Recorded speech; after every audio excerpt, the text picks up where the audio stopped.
Okay, what the just happened? What up, Dom Mafia? Welcome to another edition of the Dom Mafia Report, and today I come to you a broken man. Yes, sir.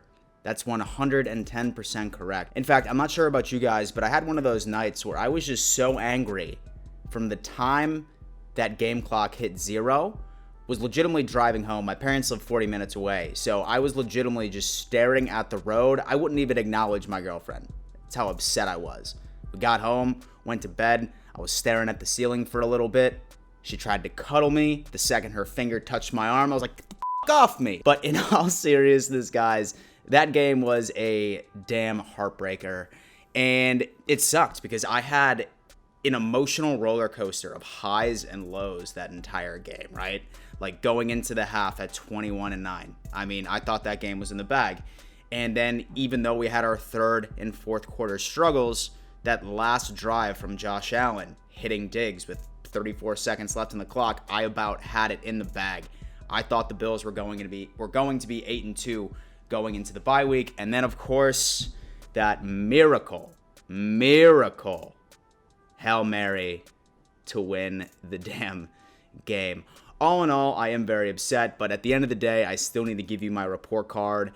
And right after I ended up watching some more highlights and watched a little bit of the game over, I tried. It was very difficult. I've finally come together with some grades on how I thought about the offense, the defense, and special teams. And we're going to dive into that today. And then hopefully I'll be able to mend some wounds and we can go into the bye week, get healthy, and then the same cocky Bills fans are back after we smash the Chargers. But yeah, Del Mafia, right before I dive into that, I need to give a giant shout out to my most recent Patreon contributor. That is Tracy Ruse, my dude. Thank you so much for donating to this channel. You have no idea how much it helps me out.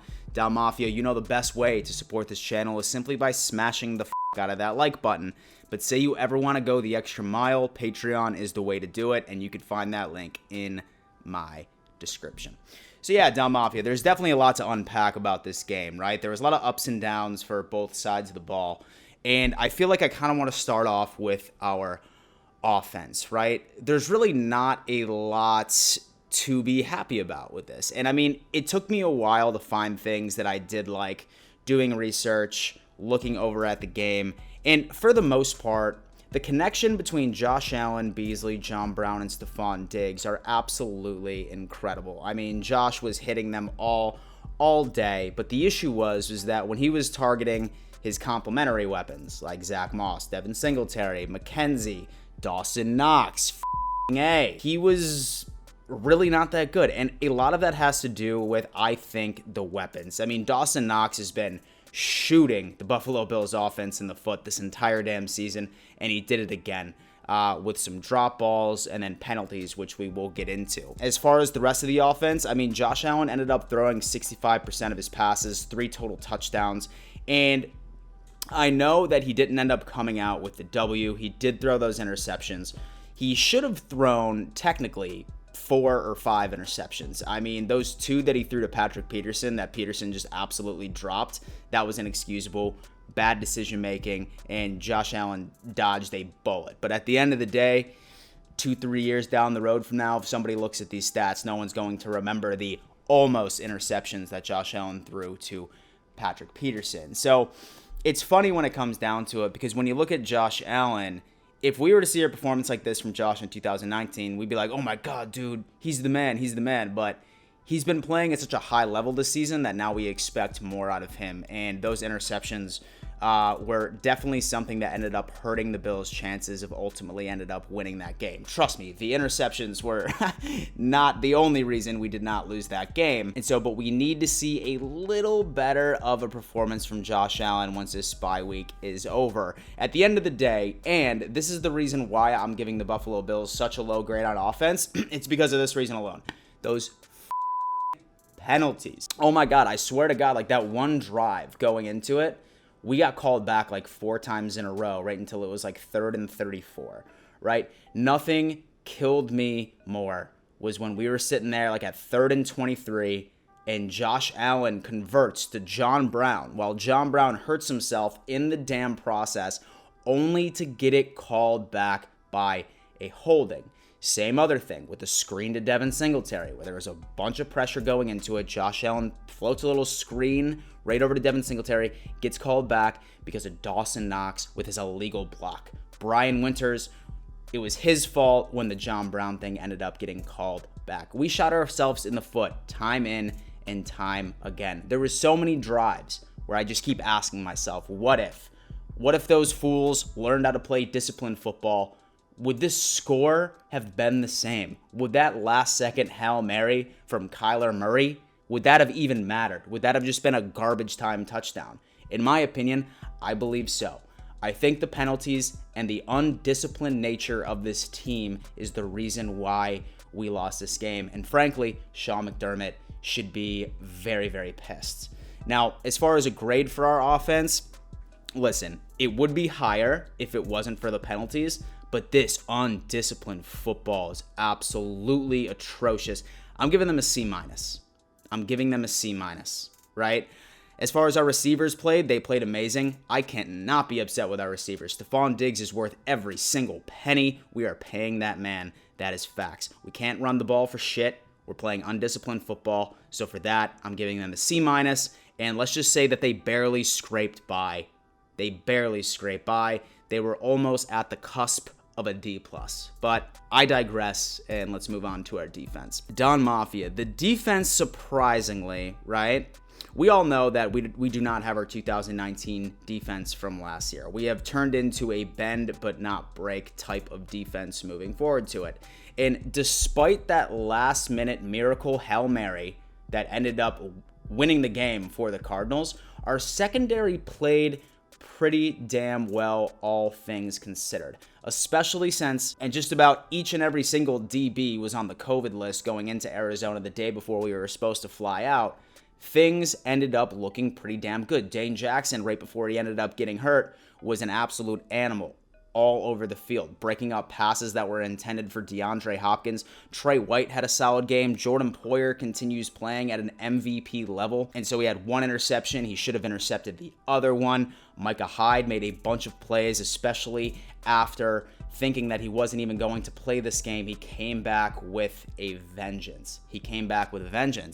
Our secondary did fantastic, honestly. I think that they played all things. The only thing that hurts us, and the only thing that makes us look past that, is that last play where we just so happen to have our three best defenders against DeAndre Hopkins, and DeAndre Hopkins ends up winning that jump ball moving forward. I mean, I can talk about all day why the they didn't just try to bat it down. It seemed like all three of them were trying to intercept it. Bro, two seconds left on the clock. Bat it away. Just give a little Taparooski, okay? It just didn't happen. I mean, overall, the secondary played well, but I mean, that last play just ruined it for me. You know what I mean? The real problem with this defense was stopping the run. Now, don't get me wrong. I'm fully aware that the Arizona Cardinals, they're second in the league for rush yards this season alone, right? And a lot of it had to do with Kyler Murray. I knew that he was going to run on us. I mean, there was nothing that we could do to stop that. It's just how things are.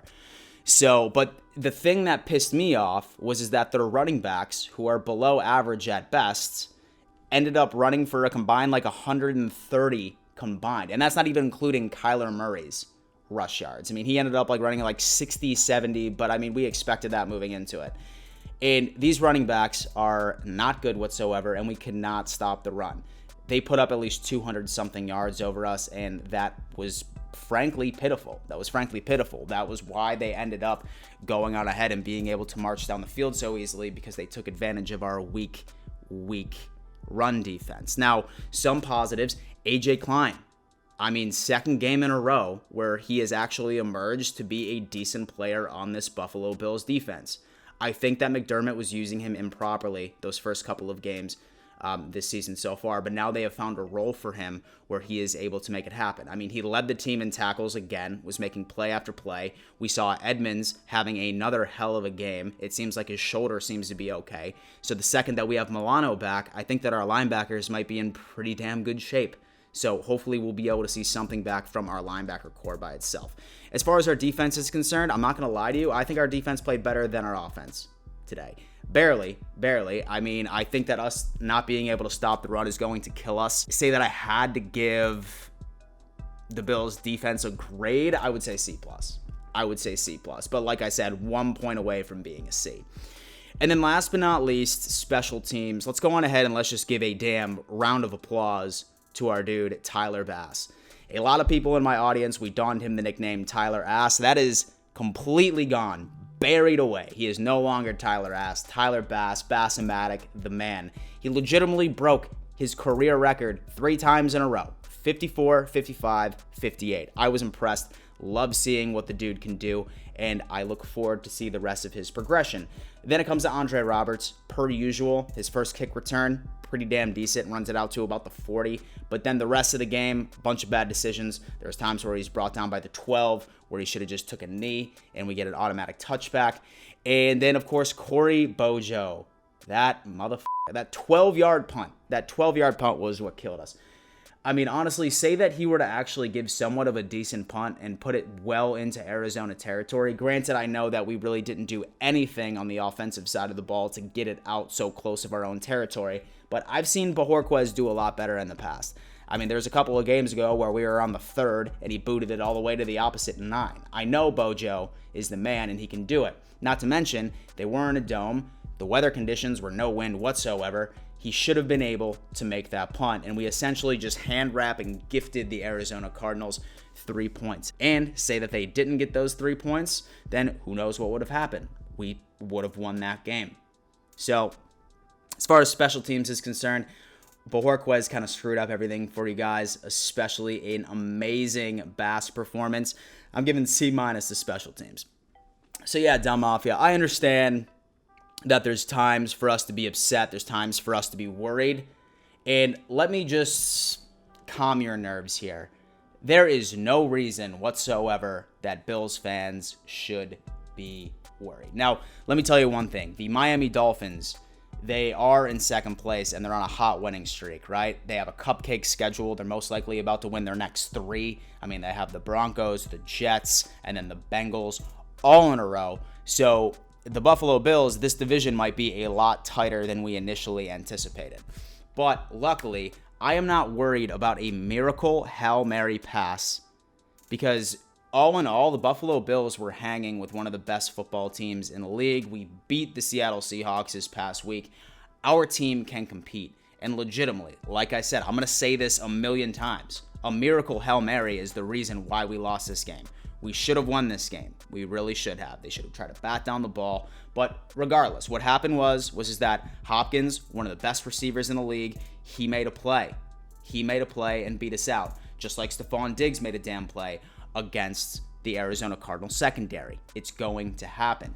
Do I think the sky is falling? And am I just willing to hand over the AFC East division right to the Miami Dolphins? No, not at all. We have a bye week coming up, right? We have time to get healthy. Sean McDermott's record coming off of a bye is tremendous. I'm pretty sure it's undefeated. Correct me if I'm wrong. And we also have time for the Buffalo Bills to get healthy and come back for the home stretch. This bye week, we needed this more than ever.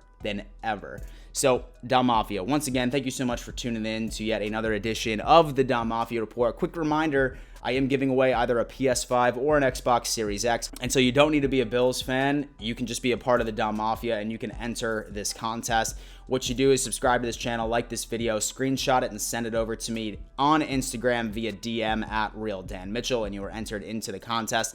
We're approaching 10K soon. So the second I cross 10K, I'm going to announce a winner and we'll make it happen. Let's just hope that I can find a PS5 or Xbox by this point. I had no idea that those shits would be sold out since launch.